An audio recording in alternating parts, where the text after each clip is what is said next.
I'm George Smith with Augmentt, Head of Community and Strategic Partnerships, and I'm delighted today to be joined by Joel Benge from MessageSpec. So Joel and I have had a few previous conversations, and today, we're really here to focus on messaging for MSPs. I think this is an area that often gets overlooked when it comes to sales and marketing, and we know MSPs can often get frustrated with sales and marketing. And so one of the things that we're going to be going through with Joel today is a little bit of foundational education around messaging and how you don't always need to throw the baby out with the bathwater. Sometimes it's just tweaking a couple of little things and tapping into how your end user customers are absorbing and searching for information so that you can appropriately highlight the value that you guys have.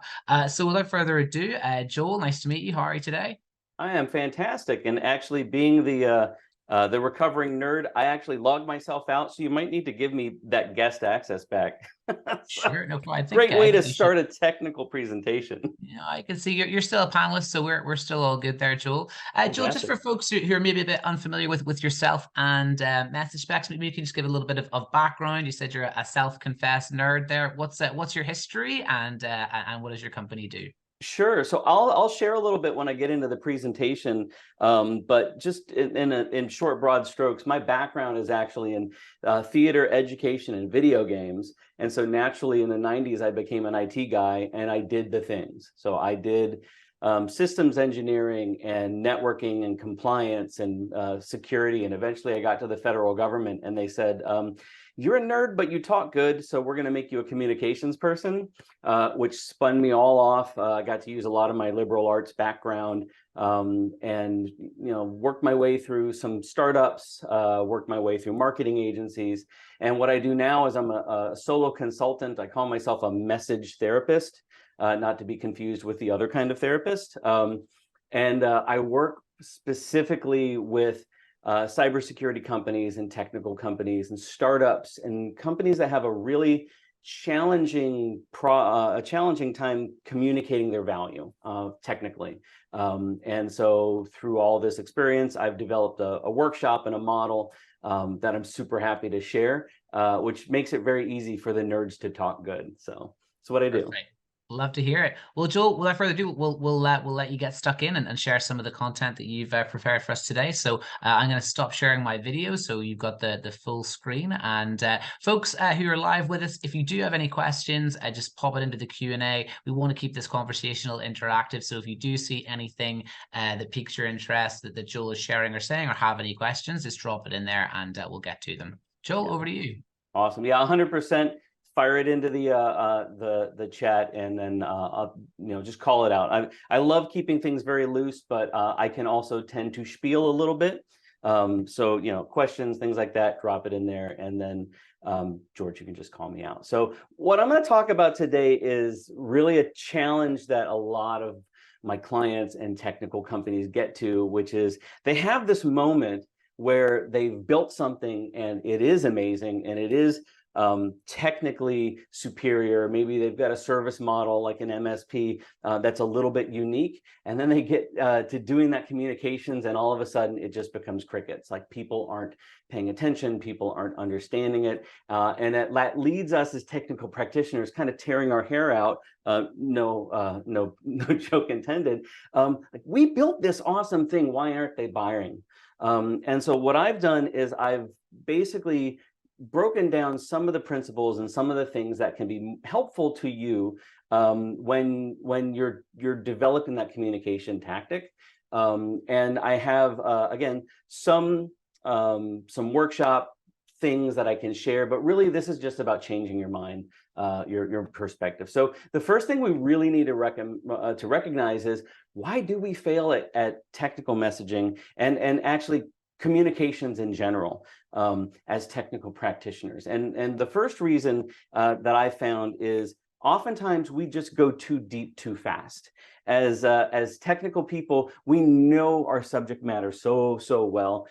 We have so much to share. We think every single bit of information that we have in our minds are going to be the thing that persuades somebody to buy or to sign up or to become an advocate, right? So we go too deep too fast. And when that doesn't work, then we think, aha, I need to change my tactic. I need to do something different. And sometimes we then bring in the creatives. We bring in the smart, fancy marketing agencies, and we have to just look cool. We have to design. And that ends up focusing on sparkle over substance. I've worked at several marketing agencies. There are some phenomenal ones that work really well, can make amazing websites. But if they don't quite understand the substance and they don't quite understand the underlying story and those motivations of, again, the technical buyers, they're not gonna do the best job. They're basically gonna, they're gonna take you for, a high retainer. They're gonna give you some really cool stuff, a PDF, here's your brand, and you're on your own. So, and then that leaves us as technical communicators, again, struggling to communicate. And the reason that this happens, I believe, and in my experience, is because we often skip messaging basics. So we think because we know this stuff that everybody, that the way we speak to one another as technical practitioners is the way to persuade. And we forget that there are some basics that we maybe learned when we were in school, or we maybe learned when we were younger, or those of us who had the benefit of sort of that liberal arts theater background.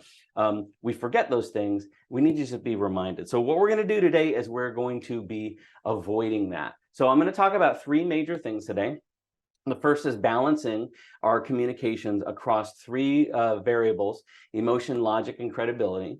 I'm going to be talking about how do we decide what's in our content and what's out, and why it's very, very important. And then lastly, why we, especially as companies, should systematize our marketing, right? So we need a system that is going to help us get everybody on the same page, because not everybody is within our organization is approaching this with the same needs or the same perspective. So the first thing I want to do is just reintroduce myself, give a little bit of a story, a little bit of a background. Hi, my name is Joel. I'm a recovering theater nerd, video game tester, as I said. And I consider myself still to be a nerd. I've got my servers in the background, and I dabble and I tinker. And I do that because I want to stay closer to the experience of the audience that I'm dealing with, and the people that I love to work with. So that's kind of like lesson one. We need to remember the experience where our audience is. And I want to share a little bit of a story here. First, open up with a story about my startup experience. So when I was in the federal government, again, I was working in the Department of Homeland Security. I was the primary cybersecurity communications manager under the director of strategy. He left to go work at the White House and then finish his PhD thesis. And one day we're having lunch, and he calls me up and he goes, "Hey, I really need to talk to you about this thing that I'm doing." And I'm thinking to myself, he's going to invite me to come work at the White House. This is going to be so cool. And when I get there, he goes, "I quit my job. I quit working at the White House. I have a PhD thesis. I think it's the next big thing in cybersecurity. I got some money together. I got a little bit of seed money. We have a development team. We're building a product, and it is incredible." And I said, "Well, tell me about it. What is it?" And he said, "Oh, you're going to love this. It's a self-defending artificial intelligence multinodal network using the behavior of eusocial insects." And I said, "Excuse me?" He goes, "Yeah, ants." And I had to stop for a moment. I said, "What are you talking about?" He goes, "Ants were nature's early warning system." And he goes into this PhD thesis that he has about how we can have self-defending networks because we have built an algorithm that behaves and acts the way ants do with their decentralization. And it was very cool. But not being a biologist and not being as deeply rooted in cybersecurity as he was, I had to take a moment to step back. I had to say, well, I think we can tell the story a little bit better. So I came on board as the director of communications and marketing. We had an awful lot of fun. So this is me. I thought we had great swag. I thought we had great stories. As we were building this company, this is us at Black Hat, where we went very, very deep with this ant metaphor, right? So we're wearing these Ant-Man t-shirts, and we pitched at South by Southwest. We had a lot of interest, but every time we had to explain how things were actually working, it got a little confusing, right? So we were using swarming algorithm, we were using ants, and what we realized was the challenge was that we were actually painting ourselves in a corner, because we were talking about the unique approach of this algorithm, but we had to frame it in a biology lesson. So we had to first teach people about biology. So we thought, let's dumb this down. And I just want to say, you know, another lesson, never dumb down. And so what we did was we were like, oh, it's like Waze traffic for your digital risk management. And we were also, this was early days of this concept of in compliance of the third tier risk manager, came out of the financial industry. So we were not only trying to describe to people what this new technology was, we were also describing a new consumer. And we were like, this is going to be huge for this brand new realm of user and need in organizations that we see, but you don't see, but you're going to want to buy this eventually. So again, our challenge was we were way ahead of ourselves. We were doing a lot of educating. And so eventually a breakthrough happened. This is my son, Liam. He's 13 years old now. There, he's about 10. The kid is a genius. I'll say that. He built a Tesla coil for his science fair. He's been playing chess since he was about 3 years old. So very smart kid. And one day he asks me, Dad, there he is, wants me to show you that he's graduated up to grown-up video games. He says, Dad, what's your product do? And so here I had been challenged as a director of marketing and communications to explain to other smart people, board members, PhDs, a PhD level thought process. And I was trying to explain it to, at that time, he was about 8 years old. And so I knew his love of games. And so I decided to try something. So I said, buddy, it kind of works like this. I grabbed some cards, I laid them out on the table. I grabbed some plastic ants because for some reason I had those in the house. And we started to build out a game. And we started to build out how could you conceptualize how this product worked and how we could use it. And to his credit, he very quickly picked up on it. Again, very smart kid, but not at all a technical cybersecurity whiz at that time. And he starts prompting me and he starts giving me scenarios and showing me things and challenging my thinking on how the product worked. And I thought, we have something here. So we built out a couple prototypes, we built some cards, and every time we would go to a conference, it became our conference. We would go to RSA, we would go to the AWS booth, or we would go to the Oracle booth, and I pulled my little deck of cards out, and people would swarm, pun intended, around us and start looking at, what are you doing here? This is so cool. And, you know, so we, again, everywhere we went, we sort of became our booth. It was very novel. This is us showing it. We ambushed Kevin Mitnick backstage, and regardless of your feeling on him as the world's most famous hacker, this man got tons and tons and tons of pitches, most of them technical. And he stopped and he goes, "This, I've never seen anybody try to explain a product like this. Now get the hell out of my dressing room. How did you get here?" So, but again, what we realized was we were very successful in getting this concept in front of people. We took it to RSA, we took it to ISC Squared, we did these open workshops. Unfortunately, the company didn't last. That was a funding thing. But what we learned out of this was novelty is important. However, we had also seen a lot of companies try to do something novel that just didn't land. So we said, there's something here. There's something about what we're doing here. And it took some time to unpack, but what I'm going to share today is the little brother of this idea. It is the way that you can use something novel to get a concept across to people, or to even help yourself get your thought process clear, so that you can communicate to others about your solution. So what we're going to spend a little bit of time on today, and again, feel free in the chat to just call out if you've got any questions or anything like that. What we're going to be talking about today is, how do we build that balance? How do we avoid overwhelming our audience? Because that's what we were doing when we were trying to do a biology lesson before we talked to people about their digital risk management. How do we balance out and avoid that overwhelm? And why is it important?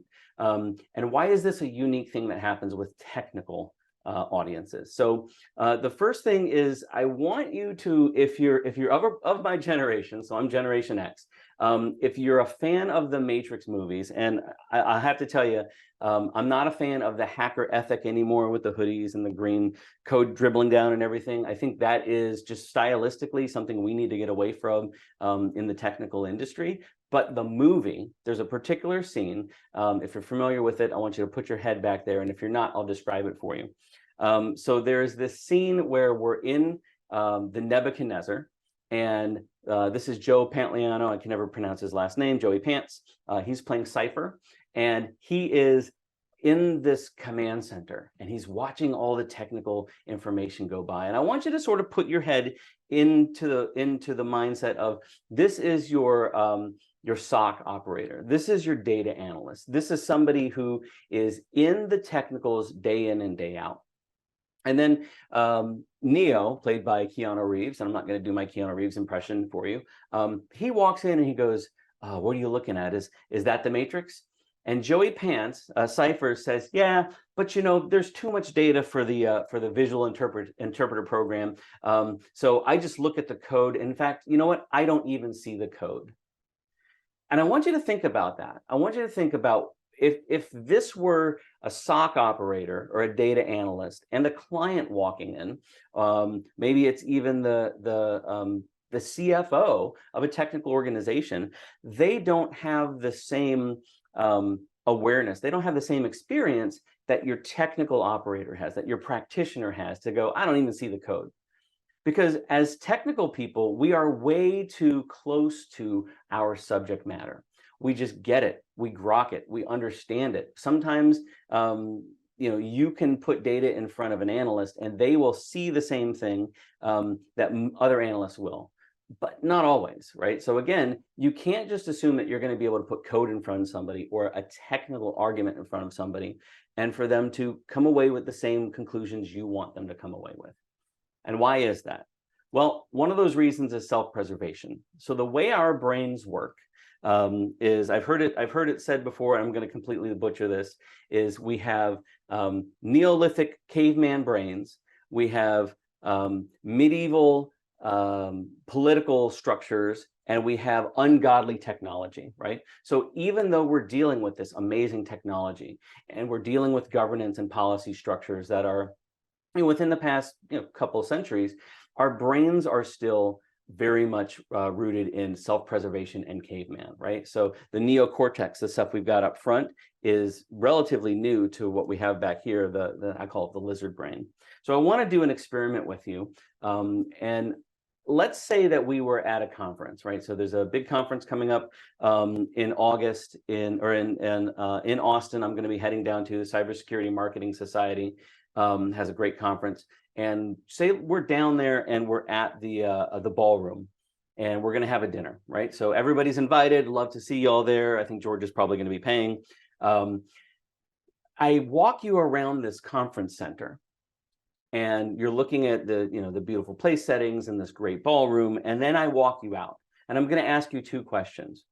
The first one is, how many chairs did you see? And I can guess within probably 90% accuracy that none of you paid attention to how many chairs there were in this conference room. And the reason for that is because it wasn't relevant information to you. You weren't primed before you went in. You didn't know you were going to be asked that. It wasn't important to you. But your brain probably did pay attention. Subconsciously, your brain is constantly always bringing in information and bringing in data. And so, but you only have one rear end. You can't sit in every single chair. So to you, it was irrelevant. So the data came in and it got dumped. But if I were to ask you this question, how many emergency exits did you see? I can guess that most of you would have a pretty good, within one or two, a pretty good idea of how many emergency exits there were. And the reason is because of self-preservation. That's a relevant piece of information that you are always looking for. I am always looking for the way to escape. I am always looking for, how do I get out of here? If something happens, I need to flee, right? So your brain, again, is this amazing filter. It is always bringing in information, and it is always making subconscious decisions about what's important and what's not.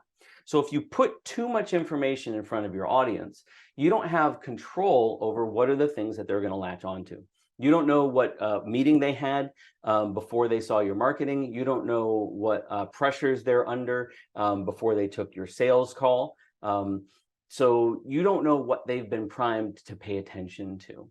And so it's very important that you then control the things that you choose to put in front of them and the things that you don't. Because what you don't want to do is you don't want to put more information in front of somebody than they're ready to handle at that moment. So one of the big challenges we had with that startup was the developers were arguing with me that that we were really building not an ant colony optimization algorithm, that we were building how the tunnels are built. And I was making the marketing argument that what we were doing was, it was how ants find food. And I had to stop one of the developers one day and I said, I understand that technically, academically, what we're doing is we are doing an ant colony optimization tunnel algorithm and not the hunting, and we got really super nerdy with this biology, by the way, not the hunting algorithm that they use. However, most people are familiar with ants in their kitchen. They've seen ants looking for food. Very few people on a regular basis have seen ant tunnels, right? So is it accurate enough? Am I presenting enough information that it doesn't introduce more questions and we can get them to the next meeting? And I said to the developer, I absolutely want all the great juicy information in a white paper about how it's an ant tunnel optimization algorithm, because that's the appropriate time. When someone has grabbed for that white paper, they want all the accurate information. So as long as I'm not being inaccurate with my marketing, is it accurate enough? So again, that is that self-preservation. Don't overwhelm people.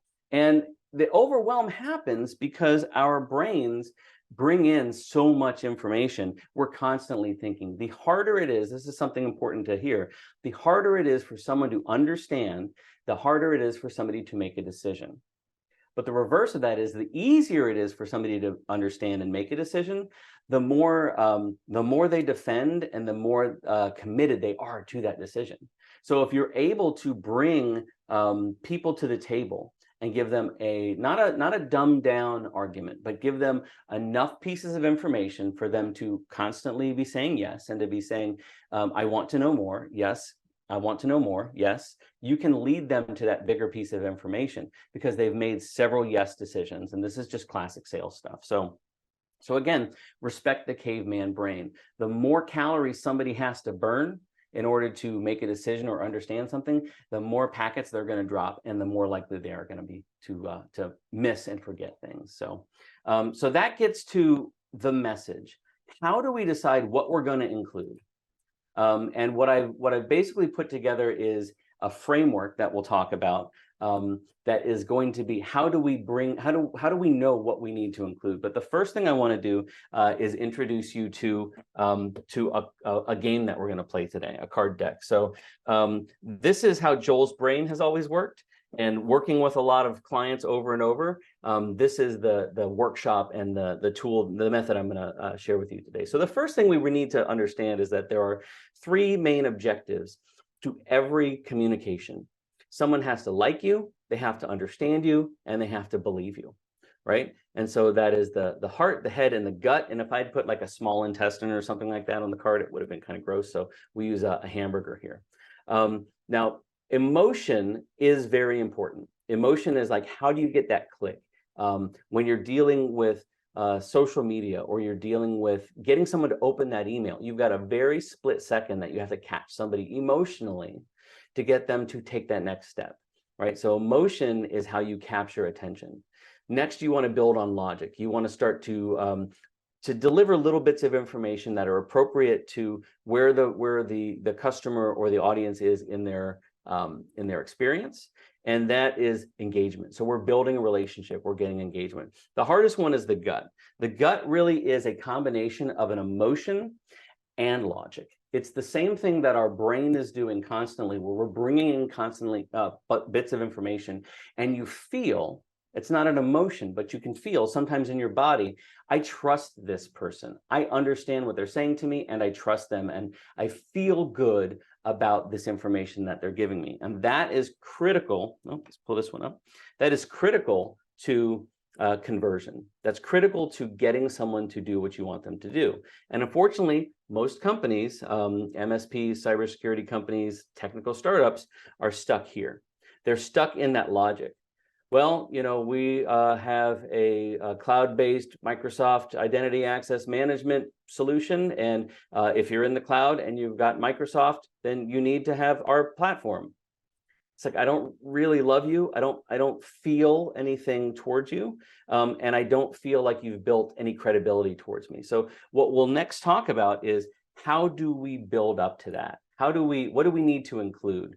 But the first thing that I really want to touch on is, a lot of people get this idea in their head that marketing is about the words that you say, and it is. You do have to be very clear about what you're delivering. But even more important than that is what you intend to say. So if it's the difference between clarity and focus. So clarity is, what do you intend? What are the thoughts? What is behind what is the takeaway that we want someone to have? You can almost think about this as malware with a delivery mechanism, right? What is the payload? What does I want someone to take away from this discussion? That is what you're saying. And then on the other side, we've got focus. This is how you're saying it. This is how we're focusing the intent of my message onto the person, onto the situation, onto the channel, and that is how you say it. It is the delivery mechanism. So that's kind of important. I just wanted to say that, because what we're going to talk about is, how do we get everybody on the same clarity within our organization so that we're speaking consistently. And so for those of you who also have liberal arts backgrounds, you may be familiar with something called Maslow's hierarchy of needs. If you're not, Maslow was a British philosopher, and he had this concept of, what do we need to be actualized human beings? And at the very base, you need food, shelter, you need water, right? You need to be kept safe. You have your physical needs. And then as you moved up this hierarchy, you've got more and more esoteric needs, like community, you need relationships, you need religion, you need self-actualization. Now, not a lot of people know this, but Maslow stole that from the Blackfoot Native Americans in North America. And I make that a public service announcement, because every time I mention Maslow, I also want to educate, and I want to give credit to the people who originated that. But also, as a European American, I stole it back for myself. So what I'm going to show you is a hierarchy that we're going to step through today, which is different layers of messaging needs. And so this is a framework that we can use. We'll use it for the rest of the time today, to be building out what are the different things we need to ask ourselves, so that we are building out a fully fledged messaging system, so that regardless of what we want to say and how we want to say it, that we have a consistent message, and that we bring things to the audience that they need to hear. And so I do this, again, by playing a game. So at the bottom, we have these very high emotion or high density, low emotion technical details. That is really like those table stakes. That is we are an X that does Y. And again, most organizations are stuck down here and doing that communication. And if that is the only thing that you put in your sales material, that's the only thing that you put in your messaging and your marketing, it's table stakes. There's probably a dozen companies that do the same thing you do, but they don't do it the same way. So what we have to do is we have to bring people along that emotion, logic, and credibility life cycle for them to really want to dig into the technical details. So the next thing that we add are proof points, and I'll put it up here on the screen. It'll be easier to read. Are proof points, and the proof points are metrics. We'll talk about the different kinds of metrics, different types of proofs. There's a concept called mantras, which I'll touch on just a little bit later. And then we have these value propositions, storylines, ideas. These are those big marketing things that the creatives typically tend to lean into. But if they're not informed by the stuff underneath, if they're not contributed to by your team, by the technical people, it's kind of like oil and water. You'll have that. We've all seen this marketing campaigns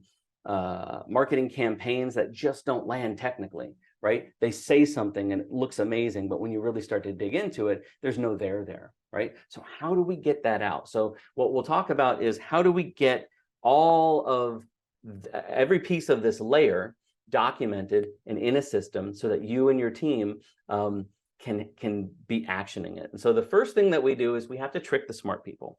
So in my 25 plus years of working with technical people, I know that nerds and cybersecurity people and geeks are passionate. We are passionate about our technology. We're passionate about our hobbies. But then when we go to communicate, again, it becomes very cerebral. It becomes academic. And I've had this experience in working with companies in the past where the technical founders are the ones who have the dream and the passion, and they've got this is why we're different. This is why people want to work with us. All those compelling things that make somebody want to work with you.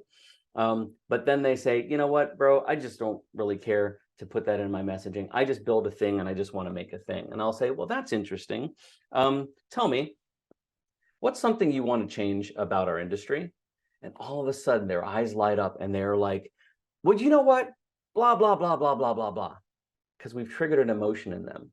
So what was an academic exercise when we went into this branding discussion with them, this marketing discussion, becomes real to them. It becomes emotion. Or what's an opportunity you see that others don't? Well, you know, what we're seeing in the marketplace is X, Y, and Z. Okay. What or for whom do you advocate for? So maybe you're an MSP that specifically works with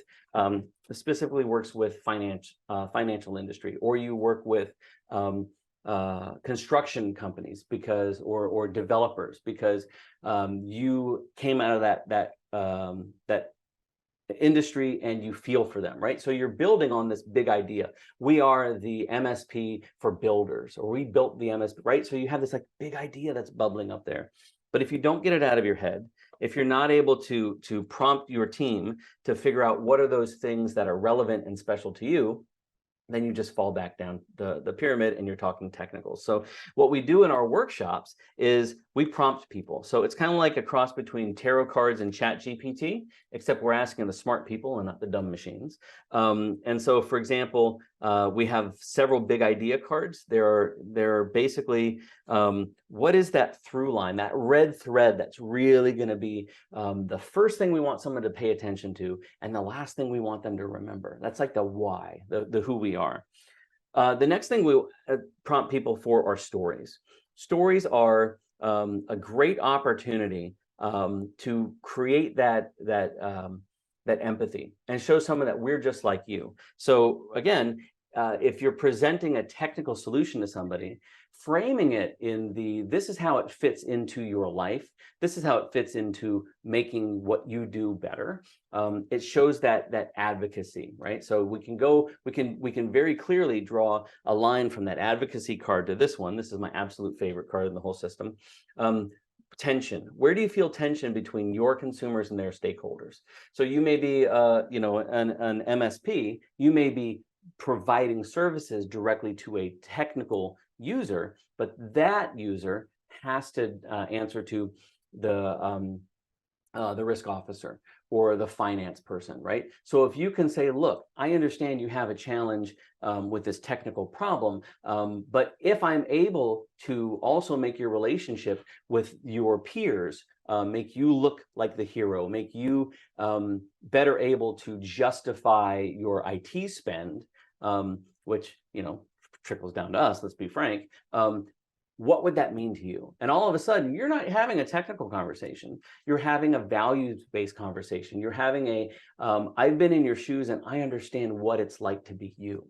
And that storytelling it goes a long way. It's called selling through, right? So we're selling not strictly to the person that we want to be our consumer, but to their consumer as well. So we have things in stories, like the replacement. If you didn't exist, what would people be doing instead to solve the same problem? This lets you say, look, I understand you've got a whole bunch of homespun solutions, or you've bought X, Y, and Z solution, but you know what? That's not working out for you. So why should you listen to us? Well, let's move down the stack a little bit and then start talking about some value. So we've got some tangible upshots. So values are not our mission, vision, value stuff. So again, came out of the government. I, knocked over the head with mission type of statements. Value is really, what is this we're going to get? What is this we're going to get out of this relationship? So if we work together, you're going to get X, Y, and Z, but it can't just be technical. It can't just be tangible. So we do have tangibles. That's a logic that's building credibility, but there are intangibles. So there are, what intangible upshots do you offer? Is there better mental energy? Do you have a more cohesive team? Are you able to maybe not quantify the value, but you're able to talk about what are those things that we're going to get out of this relationship, or superpowers? So one of the things that I do is I help nerds talk good. Drives the marketing people crazy, drives the copywriters crazy. They say, you have to talk well. And I go, you don't have to talk well, you just got to talk good, right? And so what I do is I basically have named this value that you're going to get. So how do you empower your customers? If you can give it a name, that's going to be incredible. A mantra would be something that you repeat over and over and over again, either culturally, or you find your customers repeating that over and over and over again. It's that little bit of language that says to your ideal customer, I understand you and I'm just like you. So it's building a lot of emotion. It's building a lot of credibility. So those are good things to have in your pocket. And then I said I would talk a little bit about metrics. There's many different, or proof points. There's many different types of proof points out there. And most people, again, we're technical. We get stuck talking about, numbers, which can be difficult when you don't have some numbers to talk about at the very beginning. So what you could also talk about is outcomes. What successes can you point to? It's not always a number. This can be, we overhauled our organization and everybody got an extra day off, and that helped our mental acuity. Testify. Talking about yourself is weird. What can you get someone else to say about you, right? So if you're not collecting testimonials, you should be doing that early. You should be figuring out how to do that trust transfer and that social proof. So again, the way this model works is we just work through, and it's not every single card. We work through several of these cards, several of these prompts to get all this stuff out on the table. And then we get down to the bottom, right? So we get to the technicals, but it's so much more than what do you do, how does it work, and what does it cost? You can start having those technical conversations that you may not have thought that your audience is asking for, but they are. Things like, what's the learning curve? How much do I have to do? How much capacity is involved in your solution? How does it bring efficiency? So again, you can see that we have, many prompts that are available to get all your thoughts out on the table. So what do we do with this? Well, what we want to do with this is we want to turn this into a messaging system. We want to document everything that we can get out of our head. So again, this process is great for teams, because you're not getting into that argument. You're not getting into that negotiation where one person shares and another person shares and another person shares, and they're not meeting eye to eye. So the way this works practically is we build out, we do this with cards. We can do this virtually using Miro or another whiteboard solution, right? So we collect all the cards, collect all the input, just get all the nerds in a room, all the marketing people in a room, all the leadership in a room, collect the cards, and then we can cluster for similar thoughts. So what we do is we lay things out, and this is where the decisions, this is where making like what's in and what's out decisions are critical. Because if you have multiple salespeople or multiple people reaching the marketplace with different messages that don't quite line up, that can confuse your marketplace. Well, I thought you guys were an X, and I thought you guys did this, and I thought your value was that. So you have to get everybody to make decisions. So the way we do that is by pulling together, these clusters. Wow, it looks like there's this thought bubble here. There's an idea, especially great for those big ideas where we're not all saying the same words, but there's that clarity, that intent that we want to talk about. Oftentimes I'll work with an organization and I'll find out, wow, 6 of the 8 people in the room saying the same thing. So this becomes that idea clustering. And then we have to make some decisions. So, this is where a lot of the work happens. I'm going to kind of start cutting it here. But the idea is you're coordinating everything into a system so that everybody has access to it.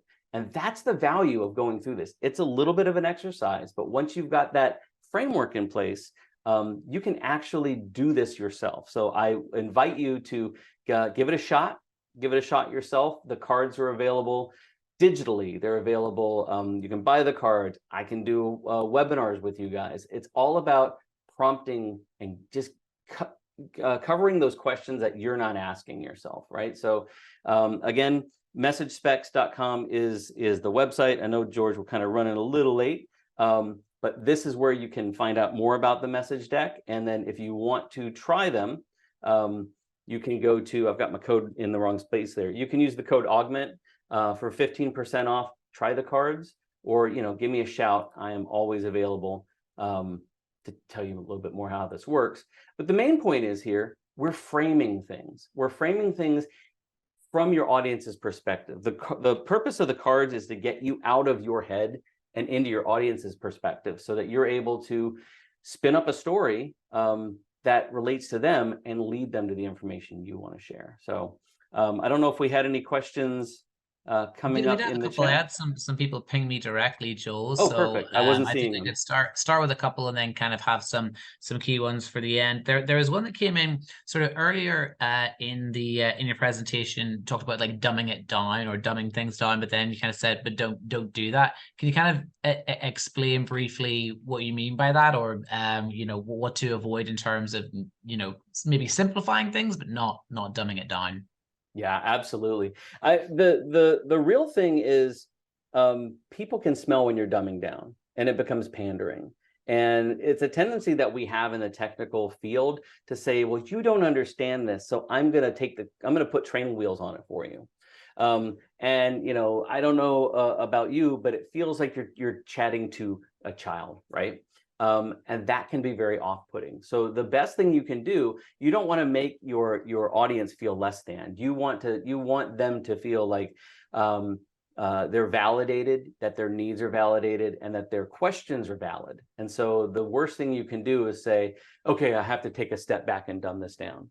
Yeah, but what you can do is, yeah, like don't come across as being condescending, right? Which can be easy whenever you're a technical expert talking to people who have, you know, very limited understanding of some of the complexities of IT. And it becomes a challenge to kind of just try and get on the same page, and very, very commonplace where frustration lives, I think.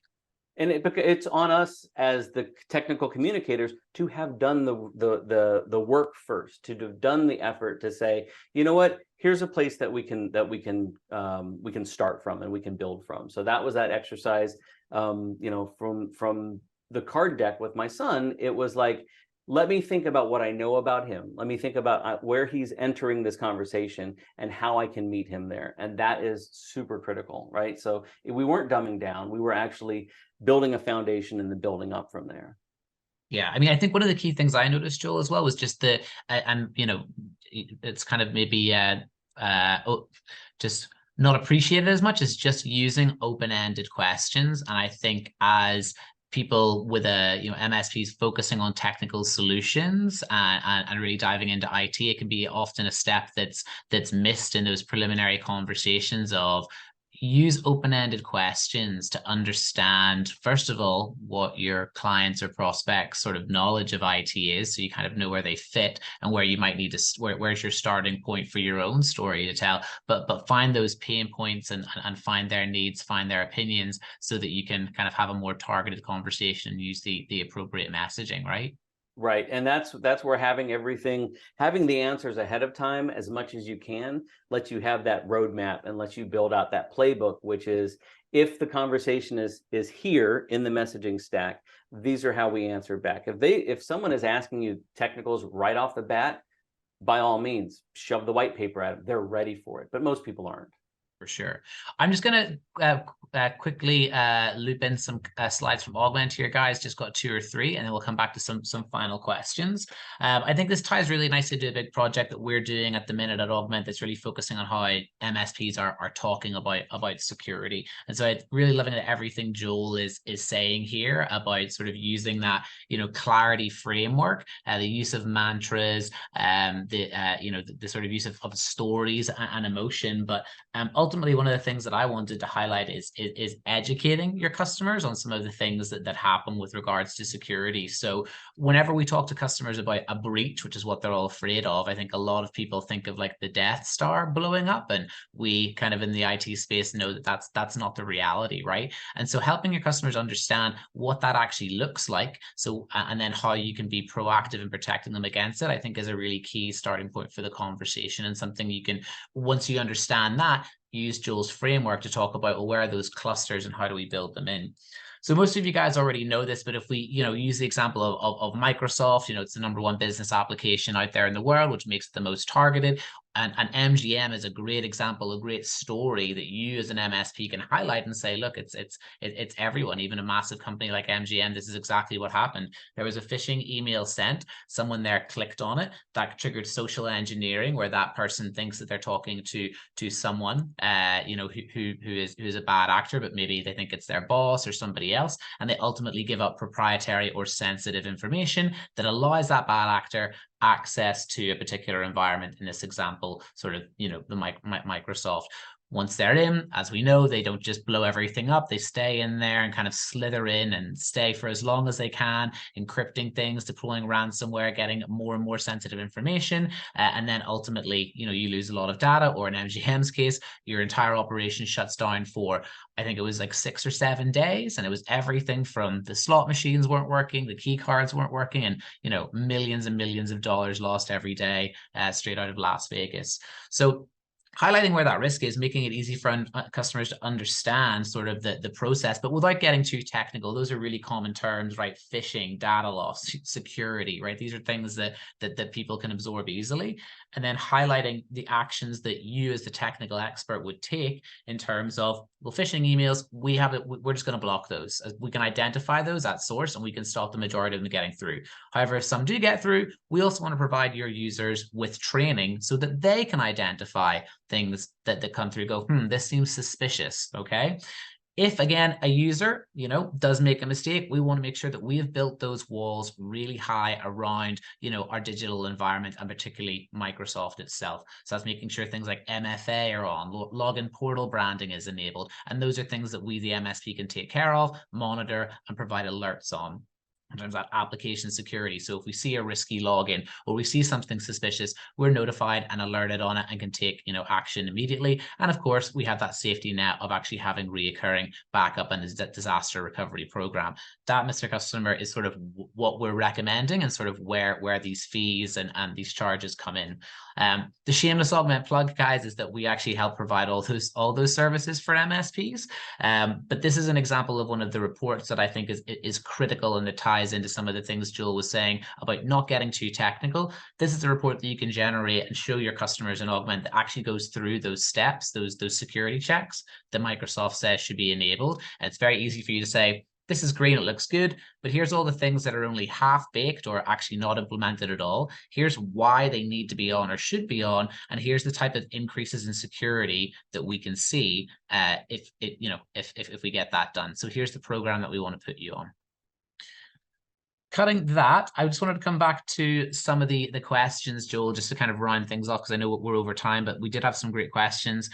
One of them coming through was asking, would you say this solution or service resonates across all marketing boundaries, i.e. the US market versus the European market, which is, a completely different selling proposition, I'm afraid. And I would, 100% agree. Being from the UK, living in Canada and America, North America is very, very pushy. Like, had it, let's go. Which is great, but over in Europe, people like to take their time a little bit more, maybe not a fan of sort of pushy sales techniques. Do you see any strong overlaps in your approach to helping people understand their messaging and push that better, or do you need to have a separate strategy for different geos? I think that's what makes this approach valuable, is it is building the foundations, and it's building out that system so that depending on what your campaign or your execution is, the execution and the playbook that you play based on your messaging can change and can shift.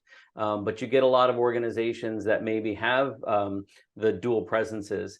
And, when you take a step back, you're like, wow, when they're in the States, they're saying this. And when they're in, the European or EU, they're saying that. And we as human beings, again, are taking in all the information, and we're able to sniff out where there's discord, and where we're able to say this is almost like two different companies. But having that foundation in place so that, depending on, and maybe you would want to have regionally specific websites, right? But as long as the messaging that is coming through and being manifested through those is consistent and is within that same framework, then you're very cohesive, and you're able to speak to the audience in the way that they need to be spoken to. And just like what you did with your spiel there at the end, right? You framed it. You spent more time talking about something from the audience's perspective, and you gave them an opportunity to put a little mental pin in. Oh, that's information I'm going to want more on.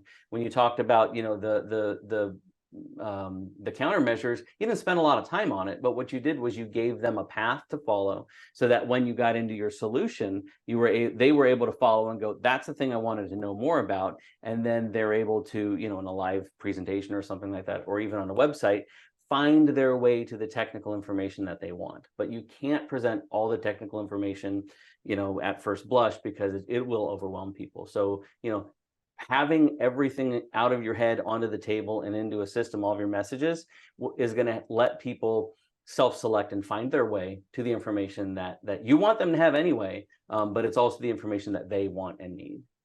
Yeah, I would add to that as well, just coming back to sort of some of the workshops that you were referencing, for internally for MSPs to do.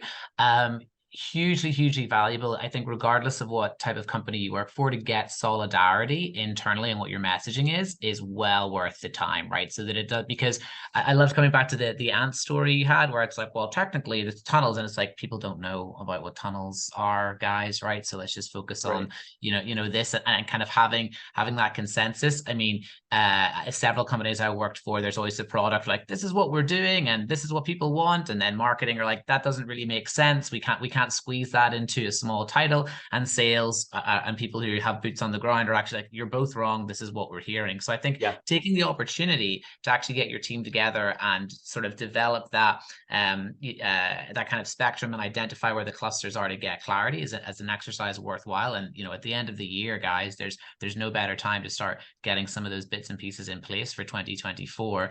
The question I'd have for you, Joel, is if I am the owner of an MSP, and that's something I want to engage in, but I understand people are busy, maybe they don't currently have buy-in. What sort of a one-line message or something you could share with us now that I could pop in an email to say, guys, this is important. In December, we're going to be doing this workshop, and here's why you need to be interested and invested. So I think you're absolutely right. It's about having people's constituencies represented, right? And oftentimes in organizations, marketing, when I do my live workshops, I ask the question, who drives messaging in your organization?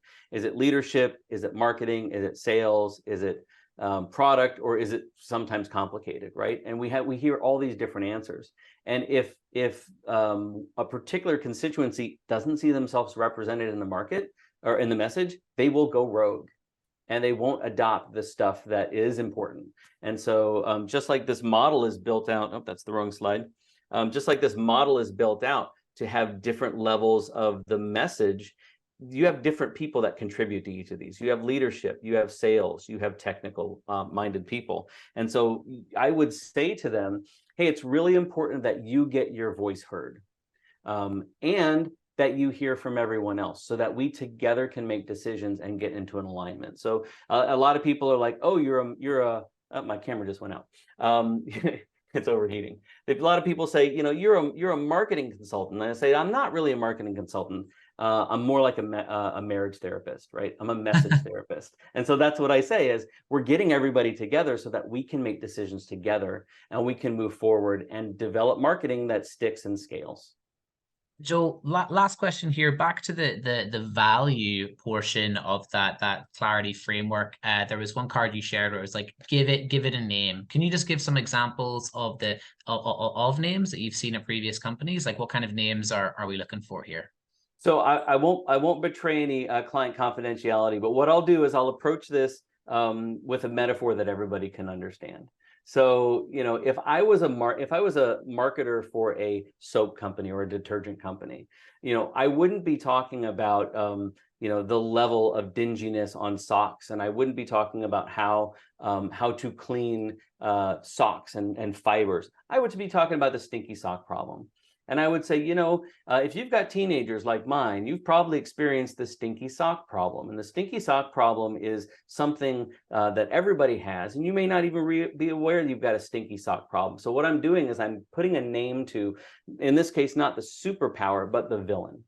Right. So we hear a lot of in cybersecurity about the analyst burnout syndrome. That came up a couple of years ago because somebody had the great idea to say, you know what, we've got to put a name to this problem we're having with our analysts. We'll call it analyst burnout syndrome. So as I was talking about the stinky sock problem, you might be thinking to yourself, well, I didn't realize I had a stinky sock problem, but I think I have a stinky sock problem. And by capital S, capital P, I wouldn't call it an SSP because I'm not a fan of too many acronyms, but by giving it a name, you have a power over something. And now you can say, as a solution provider, we're the stinky sock problem solution. We are able to handle that thing that you didn't even know you had before we had this meeting, but you always knew it was there, but we gave it a name. So it's the same type of thing with the superpower. You can actually give a name to the enablement that you give. It's not naming your product. It's not coming up with a new category. You know, we're a dual follow the sun hybridized yada yada model. And then you come up with this really awful acronym that nobody knows what it means, and you know Gartner hasn't blessed it, so it's not in everybody's mind. You come up with something really snappy, which is, you know, we're the MSP that's everywhere for everyone. You know, and we're enabling you to be everywhere as well, or something like that. Again, just spitballing. So name the problem, so you can also name the solution, Name and, the solution. and marry the two together. That's Yep. clever. I like that.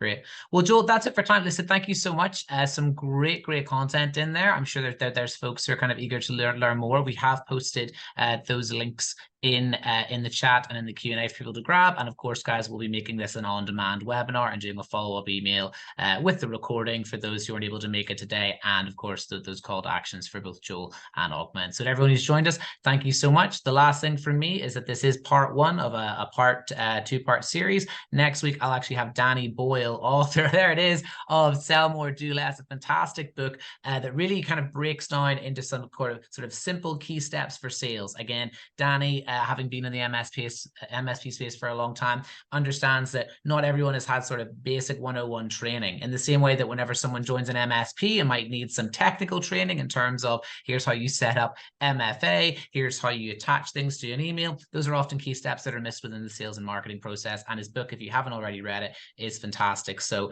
if you're tight for time on reading, join us next week and he'll actually be covering some of those simple steps. So you'll leave with an action plan for ways that you can not only include what Joel's talked about here today in terms of messaging, but then actually push that messaging and ultimately increase your sales and accelerate your business. So once again, Joel, thank you so much for your time. And for everyone on the call, we hope to see you next week for part two with Danny. Thanks. It's been a pleasure. Bye, guys.